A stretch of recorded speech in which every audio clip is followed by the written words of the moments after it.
Hi everybody, and welcome to another episode of Till Death Do Us Pod with me, Tova Lee. And me, Michael Lee. Hey, how are you? I'm good. How are you? Hello, everyone. My body aches, you know. I'm like, I've literally gone 1 up minute a in, number. My glasses, I can't see anything without my glasses anymore. 1 minute in, my speed's open with my body ache. My body does ache, though. It's the truth, but otherwise okay. And you? I'm all right. It's funny about it because today's show could help. I hope so. I have Today's high show's expectations. all about hopefully making you all feel better out there. I know. And God, why? we all need to feel better. No matter where you live in the world, I assume you're in some kind of lock. I mean, it's funny. We're in the UK, we're coming out of lockdown, but we're going into something which is just as bad. I know. If you're in tier 3 or I tier actually 2, feel bad. what's the difference? Because yesterday I was like, yay, we can do this. And I sort of like, it didn't register that there's a lot of people who are tier 3 and can't. There's still not much difference, No, really. tier 2, you can still do things. Yeah, a little bit. I mean, all the shops are anyway. So funny that you get used to so little, and when you kind of go, oh, this is amazing. Anyway, so I was talking on my stories last week about feeling down. It resonated with a lot of people, and that's why we kind of like thought, actually, let's do a show about happiness. How the hell do we feel happiness? And we found just the guy. The happiness. We've literally found a guy, the happiness guy. Literally. Happiness guy. And you can tell people in a minute who he is and what he does. But, you know, just doing a quick research online, you know, about how to maybe feel a bit happier. I found a few things, and I think everybody kind of knows the obvious ones, like, you know, well, not obvious, but, you know, exercise always really good. Yeah, eating healthy is really good. We'll talk with Gordon about that. But there were a few ones that I didn't expect. Right. Yeah. Okay. You're like, yeah, well, okay. like, for example, laughing. Now, but wait, go on now for example, laughing. Okay. Did you know that laughing? Yeah, but did you know that laughing made you happy? Oh, that made me feel better. Like, I thought you laughed when you were happy, but apparently when you laughing makes you happy. Seminars. Didn't know that. You can go to these weird workshops where you sit laughing like idiots at each other. Get some releases sun. Endorphins. Get some sun. Get some sun. You actually said that last week. Oh God, I miss it. Oh God. You said that. Yeah, absolutely. You had an epiphany. I miss sun. I hate darkness. Yeah, you said that actually you really need it. And finally, smell some oils, which made me laugh. Anyway, I'll let you introduce your guest because you're very, very excited, I can tell. I am. So Gordon McCrorie is coming on, a #1 life coach in Glasgow in Scotland. On his website, he says, my mission is to give the knowledge, inspiration and support to take your own journey to happiness, health and well-being. It's taken me more than 10 years to master my field, but every moment spent, every hardship, every struggle has been worth it. I want to make sure it doesn't take you as long. He's fortunate to have a life I love, surrounded by people I love and who love me. I've learned how to be happy and healthy and for life to feel easy most of the time. And I'd love to help you achieve this. And there's lots of tips and ideas that you can help us with. So let's welcome to the show the happiness guy, Gordon McCrorie. So, as I said before, lovely to finally have a man on our show. I know. First one making debut. Wow. I know. No pressure then, eh? Male person making a debut. We've already mentioned the happiness guy. Here he is, Gordon McCrorie. How are you, Gordon? I am feeling very good. Mildly nervous, but really? Well, of course. Kind of. I think that when you do something that's not something you do all of the time, then you get a bit nervous, and that's not a bad thing. It's just the reality of the situation, so it's all good. I'm sure you've done this many, many times. I've done a bit. Yeah. Sounds like you need a life coach to sort of coach you through. There you are. Yeah, that's what I need. I need to have a good word with myself and say, come on, Gordon, you can do this. You'll be all right. Exactly. Gordon, I can't even tell you how excited Mike was to have a man on the show. Like, I can't even tell you. Yeah, not that I'm sexist, don't get me wrong, but how many shows have we done now? I'm glad you brought that up. Well, I mean, obviously people will be out there going, why? Because you said I was being sexist for never inviting any men on the show. So that's the whole conversation was about sexism. Anyway, I like the fact that I'm therefore going to be the best man you've ever had on the show. Exactly. I love that. A bit of positive psychology. Exactly. So just let people know, you know, because we're obviously talking. You know, me and Tova have been talking, obviously, the lockdown, out of lockdown, in lockdown, Christmas coming. I mean, you know, it's such a a difficult time for pretty much everybody. Yes. What exactly do you do? Tell us about the work that you do, and also how did you start doing it? How did you start in this industry? Yeah. Well, I think the work that I do, the happiness guy, if you like, was born out of unhappiness. It was born out of not feeling how I wanted to feel. It was born out of what I think kind of a lot of people have is it was born out of struggle and having this idea that life could be better, but the life I was having wasn't better. It wasn't pleasant. It was energy sapping. You couldn't see the wood for the trees. You became quite disillusioned as well. I think kind of really all of the things that kind of COVID has brought to the masses, you know, but it was struggle, I guess. The happiness guy was born out of struggle, having a business that wasn't doing brilliantly, and yeah, well, it wasn't pleasant, and something had to change. And so I guess I knew that at that time I owned a gym, so I was working with people who were often unhappy for other reasons. They were unhappy because they weren't in the shape that they wanted to be in. But even that was very often driven by them not being happy in life, not being happy in the relationship, not being happy at work. So they'd eat too much or eat too much and drink too much, and then find that they weren't happy with how they looked and how they felt and all of that. So I guess I've been involved in trying to help people feel better for a long time. But the most impactful way that I've found to do that is through having conversations with them, getting into their heads and helping them figure their stuff out. Yeah, that's interesting. So, but how did you then come into it? I know you said you were running a gym, but what stage did you go, I can be a life coach, I can do this, I can help people? And what was the journey to get to the stage when you go, right, I'm going to start charging people now. I can make this a business by helping people. Yeah. Well, I think that in some respects it was quite easy because so the background to owning a gym was I studied exercise and health science.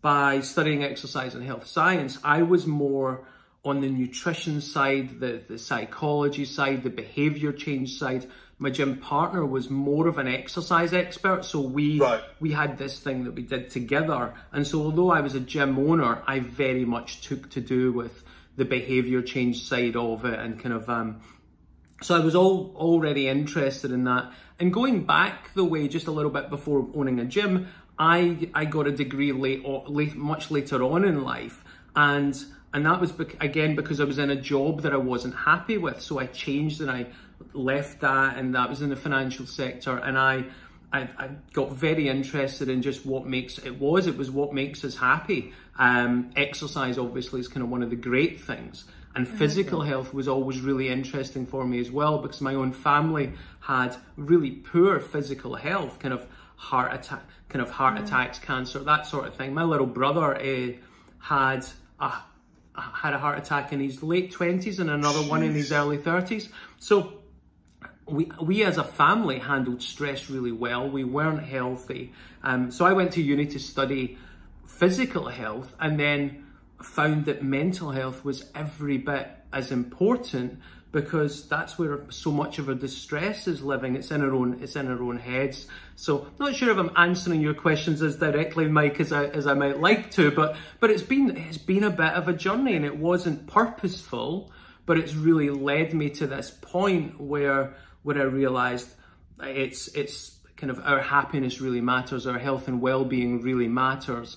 And having studied kind of some physiology, psychology, kind of neurobiology, a whole load of different kind of areas, it gave me this skill set that allowed me to see things in a way that was a bit different from your normal person, and that could unlock some answers that were hidden for people.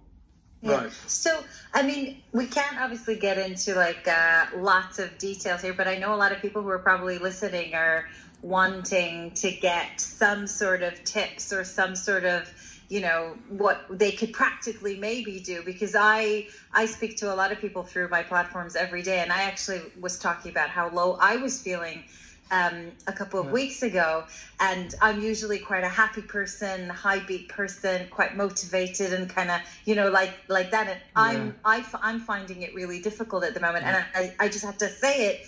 And then I got this influx of messages from people kind of echoing that sort of in a slum, really kind of, you know, just feeling very irritable or just really down.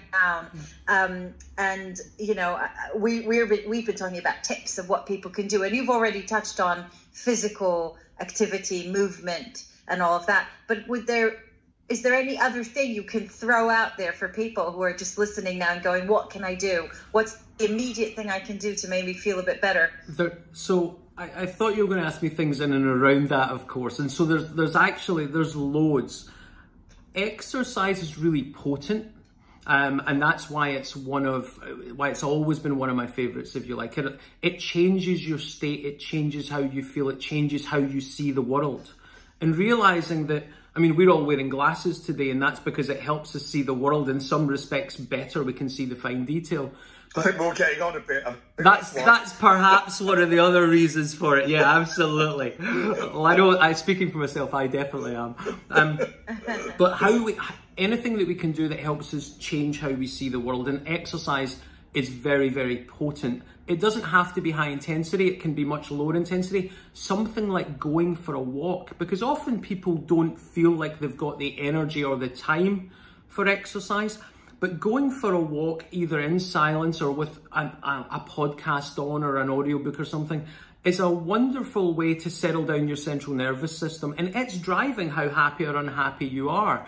And as I say, that's more potent than some of the other really beneficial things, but that require a bit of skill, require a bit of practice, like meditation. Have either of you guys done any meditation? I mean, I never did it like with a coach, but I quite like listening to meditation online. Like I'll go and find something on YouTube and just lie there and do it, but I don't do it a lot. I tried many years ago. Someone told me to buy a book. It's obviously like an old Indian book or something, you know, from... and I just couldn't get into the zone, you know. It said, sit in a certain way, clear your mind. And I just couldn't. I just thought, what am I doing? I'm too busy to do this. I'm sure there's a much easier way in. Absolutely. Maybe I wasn't taught particularly well. Something I've always wanted to do, though. Meditate, I would say that part of when we're looking at the problem that coronavirus is bringing, it's partially an absence of how to get the happiness and the joy and the different feelings that we would normally get, because the routes to those are closed or hard to find. And it's partially to do with the level of uncertainty that we've got. And if you don't improve the level of uncertainty in some way or how you deal with that, no amount of the happy, good stuff is actually really going to make much of an impact, because your central nervous system still knows, no, but things are not good. So meditation is one of the few things that we know clinically can release the tension on the central nervous system and really make a difference to how we see the world. It can slow our thinking down. It can make us more optimistic. It's not as complicated as people think. It's not, and it's not stopping your thoughts. Just simply sitting and breathing for a few minutes and slowing that breathing, because stress, which most of us are under more of now than we've been before, stress has got a particular physiology to it, and that means that there's chemicals going through your body in a particular way, there's breathing happening in a particular way. You break that physiology, that recipe, that pattern, if you like, you're no longer stressed. In meditation, if you breathe more slowly, that'll just give you a little bit of respite. In time, it'll allow you to have this awareness of your thinking and actually start to change how you think about your circumstances, because when our circumstances are not such a big problem today.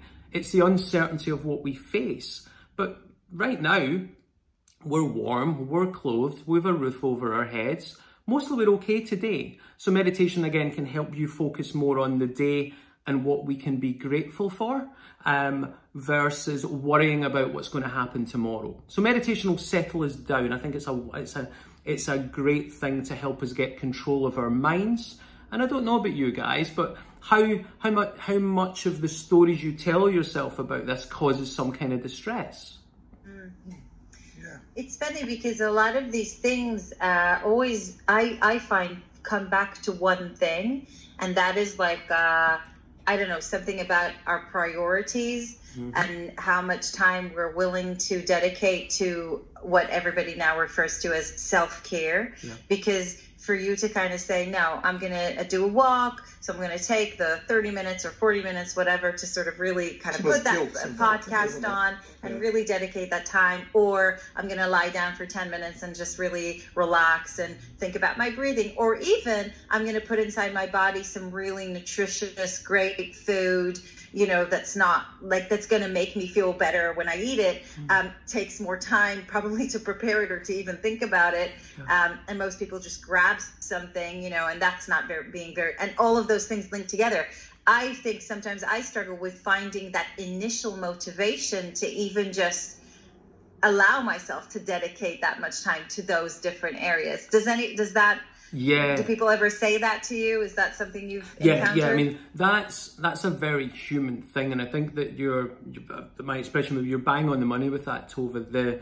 The prioritizing of self is something that we've not been taught to do particularly well culturally, and also humans are hardwired to try and please others rather than look after themselves. But the equation doesn't work if you do it like that, because you run out of energy and then you begin to resent all of the things that you've got to do. So when you actually, if you zoom out and you think about it, the only way that you can have the impact or the life or look after the other people that you want to look after or perform best at your job is if you've got the energy and the drive inside you. And the only way to do that is to have a way where you are habitually prioritizing yourself, this self-care thing. But it's not selfish. You're doing it so that you can serve everybody else. Yeah, and that's a good way of looking at it. That ties I'm to sure purpose. that a lot of people. Sorry, I cut you off. No, what you're were you all saying, right. Gordon? That very much ties to purpose. And as soon as you're tied to purpose, you've got more resilience as well. But you've got to put yourself first. Or the whole thing kind of is not going to work. You know, the other thing that when I was reading your bio kind of popped in, and now I think it's connected to what we're talking about. Like you also said, we as humans are dispositioned to possibly want to please other people before we think of ourselves. But also there's a pressure to put on a facade, like to put on a show and actually not really feel the feelings or be in like whatever it is that you are, and sort of like, I don't know, put on some sort of show. And I was reading, you know, the name, the Happiness Guy, and it occurred to me that that's a lot of pressure, you know, to live up to the happiness guy. So I guess what I'm asking is, have you ever felt that, like, personally, pressure? No, I don't. No? It's interesting that, again, this is perception, isn't it? It's how do we see these things? Okay. It's a target. I'm aiming at it. I'm aiming to be that guy. I mean, I wasn't born this way, and I certainly don't wake up feeling this way every day. It is a work in progress, but it's a work in progress that I want to do so that. So it's funny, kind of, like sometimes the happiness guy is to remind me not to be the grumpiness guy or not to be the angry guy, or, you know, so it's just remember, and I don't get it right all the time, but that's okay because I'm doing my best. And that's where I set the bar. Am I doing my best? But all my self-care stuff helps me do my best and continually perform at my best and wake up and be enthused, so that when you do something like this, as I'm sure you guys will feel the same, a lot of people go and do something and it takes energy. This gives energy. Yeah. You know, this generates more energy.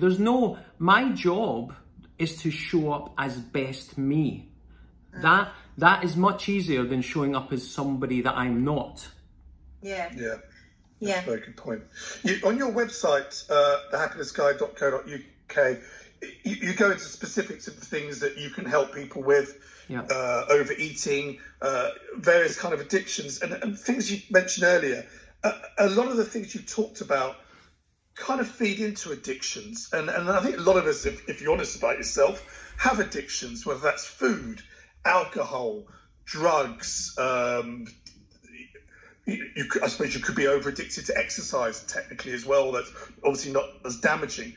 Do you think a lot of these things feed into different types of addiction? And do you think they're kind of all the same. Egyptians effectively all come from the same place. Yeah, I mean, I think that, well, they all come from the same place in that they are trying to help us feel better in the moment, but they are ordinarily damaging in the longer term. So I'm really not a fan of Mike of the word addiction. It's a personal thing. It's a personal thing, but it's because language isn't so important to the stories we tell ourselves create the world that we think we're living in, and kind of if we've got children, we would want to tell them stories in a particular way that are helpful for them. And so a lot of this is, I mean, I'm on shaky ground here because a lot of people are going to disagree with this, and that's okay. That's okay, because it's not a fact. I want to kind of point that out. This is not a fact. This is just my opinion. Yeah. But the word addiction is somewhat disempowering, because it's then we can feel with the word addiction that we do not have power over that thing, that we are to some degree helpless. And there's so Martin Seligman wrote a great book called Learned Optimism, and he talks about learned helplessness within that. It's not good to be helpless. Brené Brown talks about her 12 steps experience, and Brené Brown is kind of one of the world leaders in terms of kind of guilt and shame and all of those sorts of things. And she also is really not a fan of addiction, because we're giving up some of our power with that. Now, I'm not saying that it's not real and true for some people. Of course, I'm not saying that. If I was addicted to a substance, it would be food. I've been obese. I think kind of if you guys will have read my bio. So I've been obese. I've been in now good shape for a very long time, but I'm in good shape because I'm happy. I'm not happy because I'm in good shape. And there was some experiments kind of done in terms of, I say experiments, they were really concerned. It was the Vietnam War and people were returning back, and there was a huge number of the US troops that were addicted to the opioids, and using that language of addiction. And they were really concerned what would happen when they came back, and that America would have this real big drug problem, and they didn't. And the reason they believe that they didn't is because when you take people out of the stressful situation and you remove their ability to get the thing easily, they function perfectly well. They find other ways to get the feeling that they want. And in fact, the addiction at that point was really just to help them deal with the pain. So in answer to your question, Mike, I think that yes, addiction is a way of dealing with some kind of pain, physical, mental, emotional. And if we can meet that in a better way, in a more skillful way, then we're not going to harm ourselves. And that's what, I don't know if you guys have seen the second Trainspotting movie. No. Right? So this is it's kind of it's an Irvin Welsh one. It's a really good movie, and it takes, so that on the first one, Renton, one of the main characters, is a drug addict, and on the second, heroin, and on the second one, he replaces that addiction with exercise. That's how he now gets his high. But so we all need to get our high, if you like, one way or another, but it's, are we doing it in a way that's helpful for us, or are we doing it in a way that's harmful for us? And I guess that's what self-help's about, doing things that feel good in the moment, but are helpful longer term as well. When you talk about people's unhappiness and everything that stems from that, how deep do you have to go with people to find the source of the unhappiness? Why is it something from your childhood? Like a you know, session. and like a real therapy session. And then what kind of, I mean, obviously don't go into detail now, we'll be here for hours, but then what kind of things do you then have to do with these people to get it so they can look at maybe their unhappiness in a different way, for them to go, that thing happened, I can't take that away, but it's not making me unhappy anymore. How do you work on something like that? It's because there's so many things. It's in some respects, so there's a different answer to lots of parts of that question, right. But I guess so. But trying to do my best with it, what I would say is that people are unhappy because either they've got stresses in life that they're not dealing with, or they're unhappy because they're not doing things that would make them happy. And very much that so that they get this physiological feeling of happiness, or they're unhappy because they're in their own minds too much and they're telling themselves particular stories and they've got limited thinking. And actually, normally, almost everyone doesn't like themselves very much. Right. Even the ones that we think, that you might think, oh, that person really loves themselves, massive amounts of insecurity. So one of the main things that I would be doing with people is getting them to see what's great about themselves, right? And not in a make-believe way, you know? It's like, you guys will look, how Tova sees herself and how you see her are both constructs. They're not real. I don't know about the relationship here, but kind of Tova's likely more critical of her than you are of her, because otherwise, Mike, you may not survive. It's you know, so we don't see ourselves with any kindness. So how I get people to see themselves with kindness is I get them to apply the same lens to themselves that they would look through to other people that they care about. And that can change everything. And how I get them to do that, well, there's a variety of things. One of them is I get them to really explore what their values are. What was the other thing I wanted to say with that? So I get them to explore what their values are. I've completely forgotten what the other thing I was going to say was. So that's not helpful. I just want to, can I just jump in here? Because something came to mind. I think that, I don't know if you'll agree with this or not, but I really do think that now is a very extraordinary time, like in the world, and probably for a lot of people, you know, who don't normally suffer from anxiety or from any, you know, are now probably struggling for the first time, maybe even, or at least at a different level. And what it occurs to me as you were speaking, that I think naturally, like you said, there's a lot of people that have maybe, you know, not so kind thoughts about themselves, and that's the main cause of the unhappiness. Whereas now it just feels that the unhappiness is coming like from external, from external things more than internal. I mean, it's like a snowball effect, because the external then means that people are at home, and they, like you said, they're not going out, so maybe they're eating more, and then it affects maybe their body image, so now it's internal. But I feel like it's very external. Like for me, I know that it's so external, the fact that I can't go out. I like going out. I like socializing. I can't do that. There's like a lot of physical things that I just can't hug, do, which bring me happiness, and they're very Did I say that right? Circumstanceable. Is that how I say? Yeah. That'll do. So like what can people do?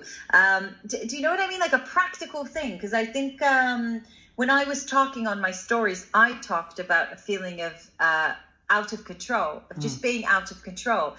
And I think it links to what you said, that there's no certainty. And the fact that you don't have certainty makes somebody who likes feeling like they have control completely out of control. And I think a lot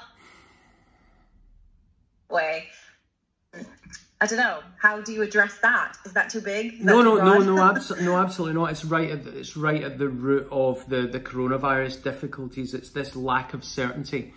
I'd start off with, there is no certainty. Like, that's an illusion. We think we've got certainty. Get a diagnosis tomorrow, you've not got any certainty anymore. So we are always trying to create order from chaos. But the universe is chaotic. There isn't really as such an order. So we're just trying to be able to predict that things are going to go in a particular way. And right now that's really hard. So what can we do? Well, there can be simple things. It's like anything that we can see some progress with is really helpful. So it might be something as simple as really gut or tidy the house, so that you've created a little bit of... Oh, trust me, I do. It's but there's a number of categories actually. If we want to feel happy, in fact, let me stay on certainty for just a second. So it's also, where's our mind going? This is where meditation again is really useful. And my clients kind of, when I say to them, what would I say about this? They say, you're going to tell me to meditate. You're going to tell me to get some exercise. You're going to, you know, that it's the same things and the same things. But what the meditation does is it helps you get awareness of your thoughts and coming up with thoughts that are true and helpful and kind, because it's your thinking about this. So the stuff that's outside of your control, where's the upside to thinking about that? And what does the thinking about that generate? If you do think about it, how does it make you feel? And then that feeling, how does that make you think? Because it's feeling bad that's creating a lot of the negative thinking. You can't get, if you're feeling really good in the morning, you think better. If you're feeling really bad in the morning, you think worse. So you want to try and feel better. One way to do that is with meditation. You can notice your mind is a way over onto, oh, I'm thinking about kind of how bad things are going to be again. No, I'm going to bring it back and I'm going to think, right, what 3 things am I grateful for? I do that as journaling. That's a habit I picked up in June. I'm quite late to it. What 3 things am I grateful for? And if you train your brain, because it's negatively biased, that's an evolution thing, that's useful to be negatively biased, not good for happiness, but good for survival. If you train your brain to think, well, what have we got right now? What have we got to be grateful for? That thought generates a little germ of a feeling, and that gets you going in the right direction. Yeah. I like the like I could picture it, this little kind of, it's like a seed, you know, a seed of happiness, and then you sort of build on it. You just need to get that little seed, you know. It's a great analogy, Tova, because then ask yourself the question, what am I watering? Yeah, that's true. This is completely irrelevant, by the way. I'm going to sound completely weird right now. But at the moment, my thing is buying plants. And I'm wondering if somehow it's connected. I'll buy plants, they'll grow. You control them, life or death. Are they going to get water? Am I going to kill them? Giving me hope. This future, look, here's life. I'm growing life. Tova, again, I said it before, but this expression, I don't use it a lot, but you are bang on the money. They've done experiments with this. If you've got an old person in a nursing home and no one visiting them, you give half of them a plant to care for and half of them nothing. The half with nothing die. Wow. Oh God, you gave me goosebumps. That's crazy. So everyone out there, go buy plants. Give it to an old person. Start with buying a plant. Wow, but not marijuana.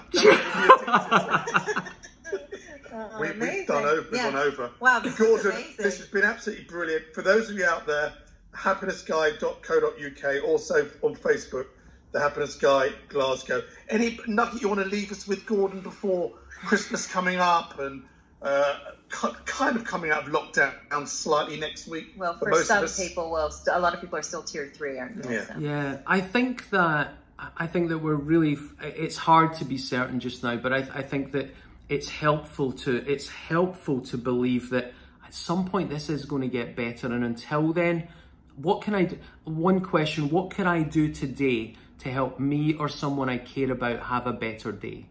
If you can do that, and either your day's better or someone else's day is better, that's a little bit of progress, and that will really start to settle your central nervous system down. So I hope that helps. That's lovely. That's so nice. Very nice. Amazing. That's a lovely way to end. Gordon, thank you so much for your time.